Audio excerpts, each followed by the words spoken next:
Welcome to chess, ladies and gentlemen.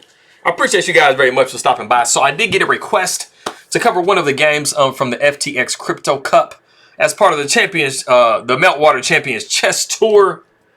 So I went ahead and grabbed the round 3 game, and it's the first game between Levon Aronian and Magnus Carlsen. It's a very interesting game.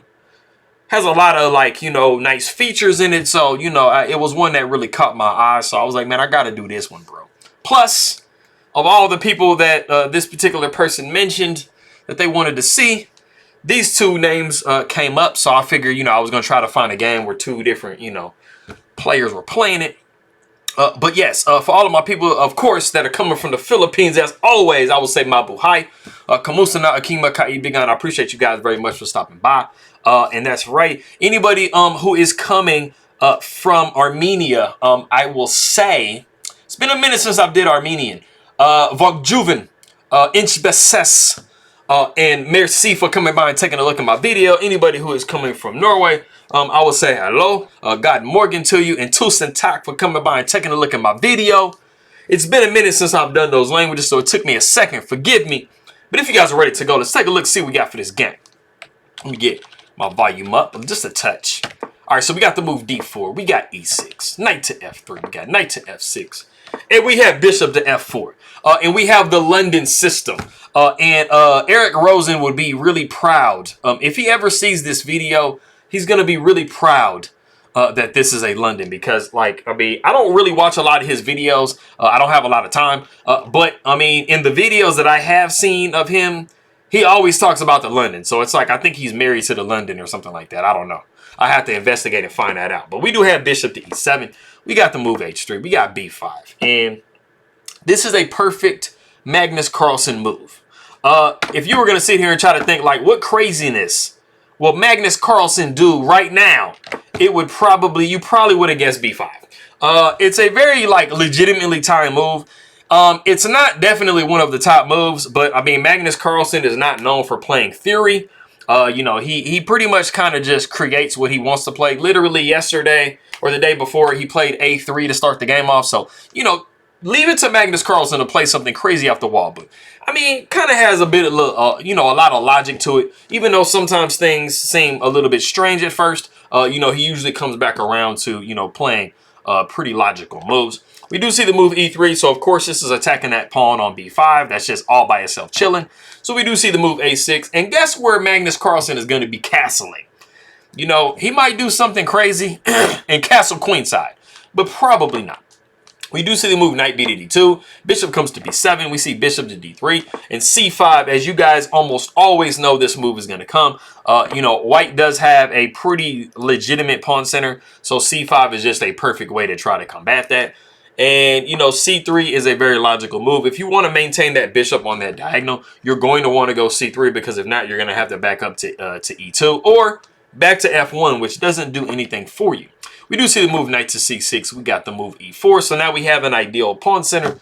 So black is like, bro, I'm going to try to do what I can to try to, knock this stuff down because that is a really nice center. We do have the move d6. We got bishop back to e3. E5 definitely was a real threat in that position. We see castles, and there we go. Like I said, you are probably going to see, Magnus castle kingside, just simply because, he's completely destroyed his queenside. So that's not really, where you want to be castling to. Plus, a4 can come and start ripping things open. And, Magnus Carlsen plays crazy, but he doesn't want to lose. So we do have castles by white, and then we see the novelty of the game, which is rook to c8. You're anticipating possibly, pawn takes here, and you will be getting an open file. So, rook to c8 is a very logical move. Anybody who plays d4, usually you're going to see rook to c8 at some point. Or if you play against the Sicilian, rook f to c8 is something that comes quite a bit too. Pawn takes c5, pawn takes c5, and then we do have queen to e2. Of course, that bishop was undefended on d3, so we got to do something about that. Queen goes to c7, and then we do see the move c4 like I was saying before. We throw a tempo on this bishop with c4. The bishop backs up to c2. We see rook f to d8, rook f to d1. And personally, as a d4 player, you know, I play into the semi-Slav quite a bit, semi-Slav. And this kind of reminds me of a semi-Slav. You know, you know, where you have the c4 come in and, you know, you have all these pawns and stuff getting pushed in the center of the board. And on the queen side, just reminds me of that. So we do see the move h6. We got pawn takes b5, pawn takes b5, and then we do have b3. And I mean, you know, black was doing really good as far as, you know, having all their queen side pawns kind of, you know, do some damage. So white is just trying to combat that as much as possible. So we do see the move b3, pawn takes b3, pawn takes b3. And we do see b4, which is, I mean, a pretty necessary pawn break simply because there's not really a great way to protect this pawn here. So you kind of have to get rid of it. So we do see b4, pawn takes b4, knight takes b4. And then we do see the move knight to d4, you know, just, you know, kind of getting that knight into like a little bit of a better square. It's not doing bad on f3, but, you know, it can just do that much better on d4. You do want to try to centralize your pieces as much as possible when you're playing the game. So like I said, knight comes to d4. We see queen e5. And Aronian says, bro, I don't like your queen right there, man. Just get gone. So we do see the move f4. You know, everything's still fairly even. We got, you know, queen back to b8. And we have come to a very interesting position. If you want to go ahead and pause the video and see what nice move and idea Levon Aronian comes up with here, go ahead and do so.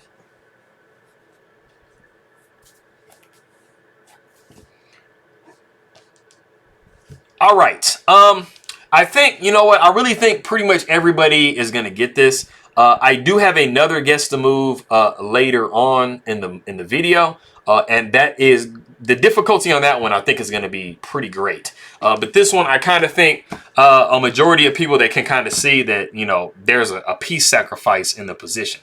The best possible move is what you probably guessed. I have confidence, like I said, I think a majority of people got this. Knight takes e6.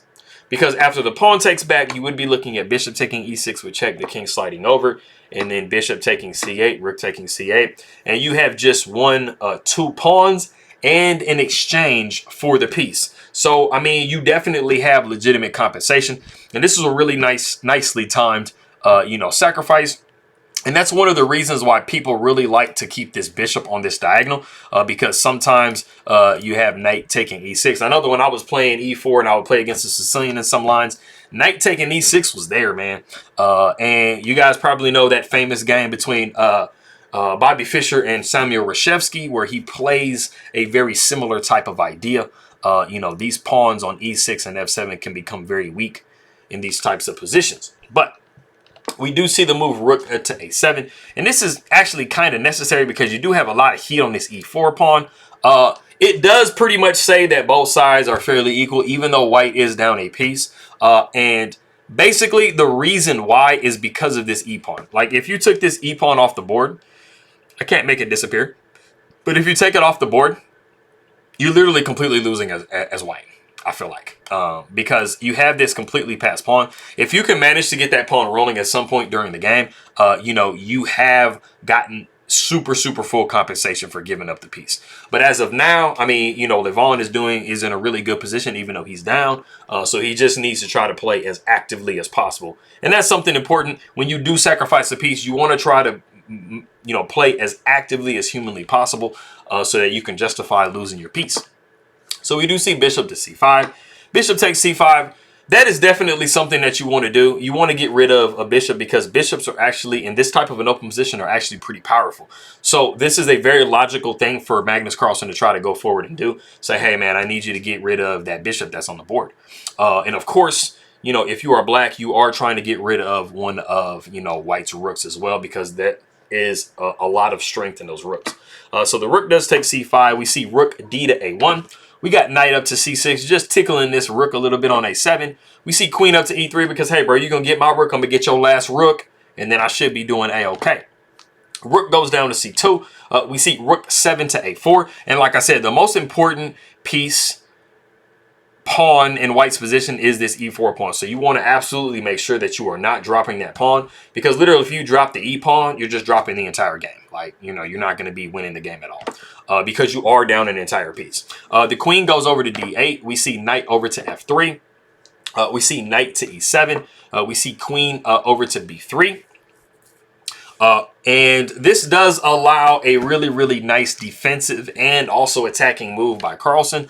We see the move queen to c7, and this just activates the queen. It protects this, and it also hits this pawn. So, I mean, this has started to give just a little bit to black. You can see black is, you know, they're doing pretty good in this position. The knight comes up to d4, and then we do see the rook coming down to c1 with check. And, you know, this is a very critical position in the game, and it really kind of makes you want to, like, the computer basically says you have to play, like, completely anti-human, like, what we see in the game is rook takes c1, and this allows queen to go to c1 with check, and then the king goes to h2, and then the queen takes on f4 with check, and then, like, black is completely in the driver's seat of this position. But going back to what we saw, after we saw rook to c1 with check, this did require you to actually go king to h2, and it puts you in a much better position than you saw a second ago. The queen will come to, so you have to allow this check. Queen goes to h4 with check, or to f4 forward check. The queen goes to g3, and white actually just has too many threats on the board. They are threatening this rook. They are threatening this queen. They are possibly threatening, if you move away, this check here. And I mean, you have both rooks on the board, and you can't quite step over here, of course, like I said, because the rook is going to be hanging. So there's a lot of problems in this position for black to have to deal with, and there are no such problems in this particular position, because after you go queen to g3, we see Magnus getting that super duper crucial e-pawn. And so basically black has just completely, like, you know, equalized the position, and the pawns are completely equal. So Magnus Carlsen at this point in the game is literally just up an entire piece. And yes, white does have the rook, but I mean, black is completely, you know, in a really, really great position in this situation. So we do see the move a rook to b4, and then we're trying to save the bishop and trying to get everything coordinated as well. So we make the move bishop to d5, and even though black is in a very great position, we have come to the second guess the move section of the video. If you do want to pause the video and see, there is a really, really nice move, very strong move in the position for Levon Aronian. Go ahead and do so.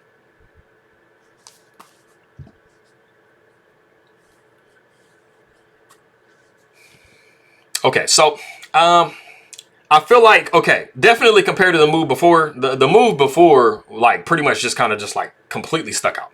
But this move right here, I don't think it is as obvious. It definitely is more difficult to find.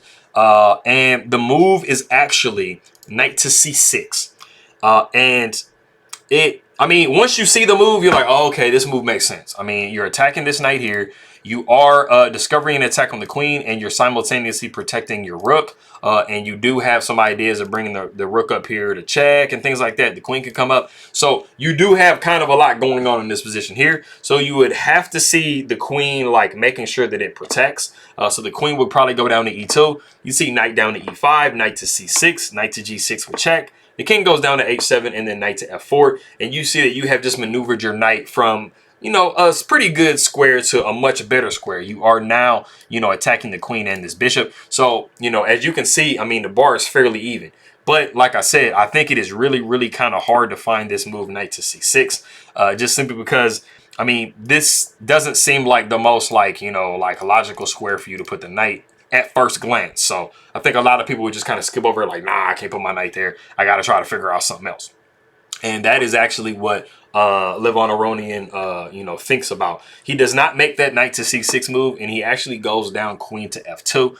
And, you know, you will just literally start to see Magnus Carlsen being able to, you know, get himself in a really, really good position and start to kind of unravel his pieces and coordinate everything together and truly show that this extra piece is worth a lot.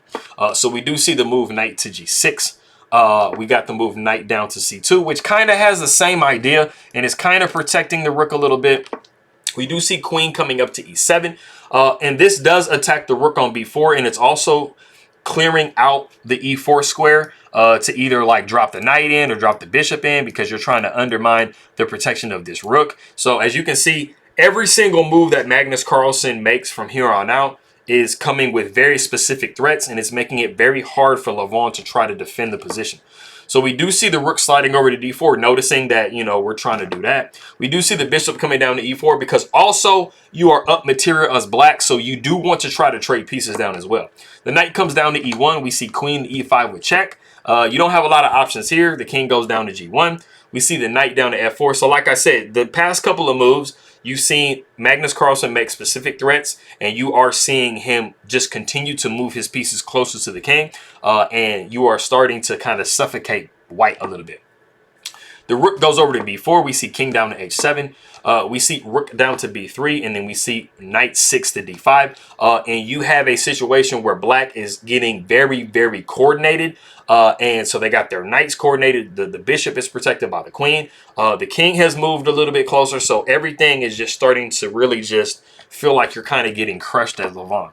You got the knight up to f3 attacking the queen. The queen just steps back to c7. We see queen over to b2. We see the queen down to c5 with check. We got the king up to h2. We see knight down to e3. So just continuing to just bring the pieces closer and closer to black.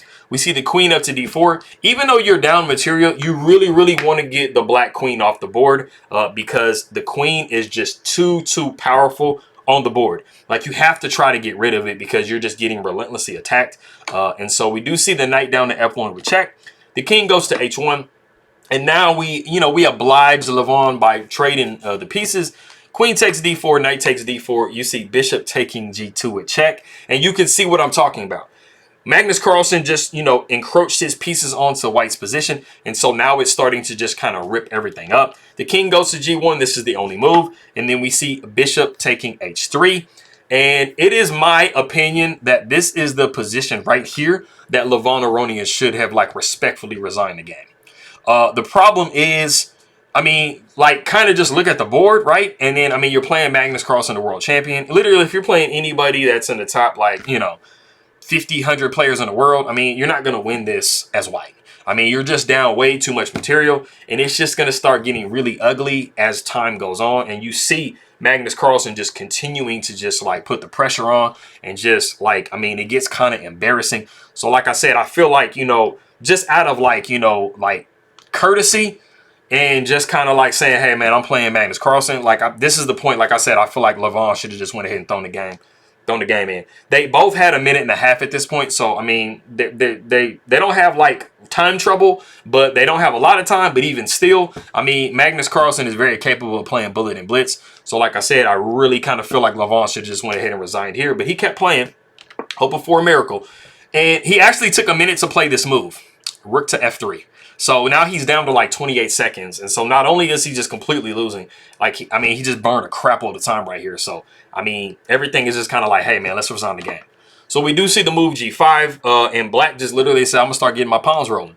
We see rook over to a3. We see king to g6. We see knight down to f3. We got knight up to g3. We see king up to h2. And like you see, the position is just getting worse and worse as time goes on. There's not a lot that Levon can do at all. He can just hope for maybe a draw somehow.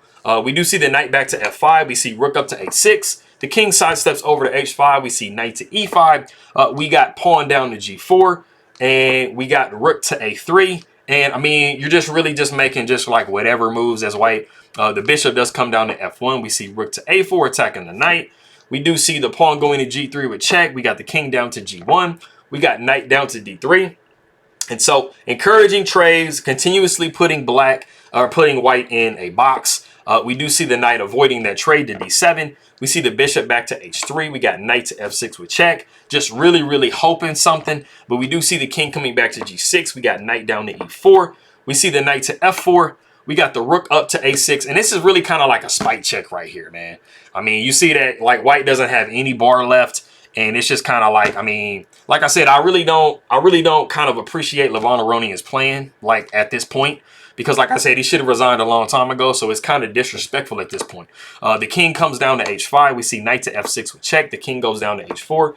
We see rook down to a4. We got king up to g5. We see the knight going to e4 with check. And any checks that have come in the past 10 moves, you're just kind of tossing them out there for really no reason. Like I said, the game shouldn't still be going on. We got king down to g4. We see knight to c3. We got knight over to h4, and it is finally in this position that Levon Aronian resigns the game. And I don't normally talk like this, but I really kind of feel offended. I mean, that Levon Aronian continued to play on longer. And, I mean, I could see maybe if Magnus had like 5 or 10 seconds left in the game. But, I mean, he got a whole minute and 2 minutes left. And you're down in every possible way. So, I mean, I definitely don't agree with him just continuing to play the game, you know, in with those circumstances. Like, I just, it's kind of spiteful and it's kind of disrespectful for him to continue to play. So, you know, I really appreciate the game. I like, you know, earlier on in the game and stuff like that, you know, the stuff that he found and kind of the way that he was playing and stuff like that. But when you get to a certain point, I mean, you either got to just kind of let your time run out or you got to resign the game and show some type of, you know, like cordial, you know, situation going on in the game and stuff like that. But like I said, this is the position that Levon Aronian does resign the game. And at the end of the day, you are looking at a mate in 7 in this position. So the only way that you can actually get mated in the full 7 moves is, you guys already saw the first move, rook takes f4 with check. This is the only way for you to play that puts off checkmate for 7 moves. Rook takes f4 with check. King takes on f4. The king sidesteps over to h1. g2 with check. And like I said, these are only moves. Like, you're literally like, I mean, these are the only moves that you can make as white to make it be mate in 7. The king goes up to h2. We see king over to g4. We got king down to g1. Knight goes to f3 with check. The king goes to f2. We got g1 equals queens, check. The king sidesteps over to e2. We see bishop down to f1 with check. The king goes to d1 only move. And then the bishop comes up to d3, and this is checkmate. This is the only way for you to put off checkmate for 7 moves. If we go back to what we had after knight went to h4, if you just said, hey, I don't want to take on f4, and really the only other thing you can do is go rook to a2, but this produces a mate in 3, you would be looking at knight to f3 with check. The king would sidestep over to h1. You'd see g2 with check, which stalemates the king. The rook would have to take, and then after the bishop takes, this is checkmate. And so, you know, this is what the commentators were talking about, you know, and it's just, like I said, I'm going to back up to where I feel like he should have resigned, you know. In this particular position right here, I mean, Magnus Carlsen is just taking all your pieces away. All you have is the knight and the rook. It's really, I mean, it would really even, I mean, of course, black would have to like have no pieces left. And, you know, you got a rook and stuff like that. I mean, for you to even have any type of hope at all. And this is just like, I mean, like I said, it's just a little inconsiderate for him to continue to play. Like, I mean, he could have went ahead and just said, hey, man, my bad. Like, that's a bad game for me. And I'm going to go ahead and keep it pushing. And that's how we going to do it. So I don't usually have an opinion, but like I said, I was really kind of like irritated when he just kept playing further, because it's like, what's the point? You know what I'm saying? I would never play this long against Magnus if I was down like this, and I'm not even that level. So anyways, I appreciate you guys very much for coming by. Hopefully you got something out of the game. And like I said, I pretty much only did this for, you know, somebody who specifically requested it. So, you know, maybe it might do good, maybe it might not. I don't know. But I appreciate you guys very much, and I'll see y'all next time.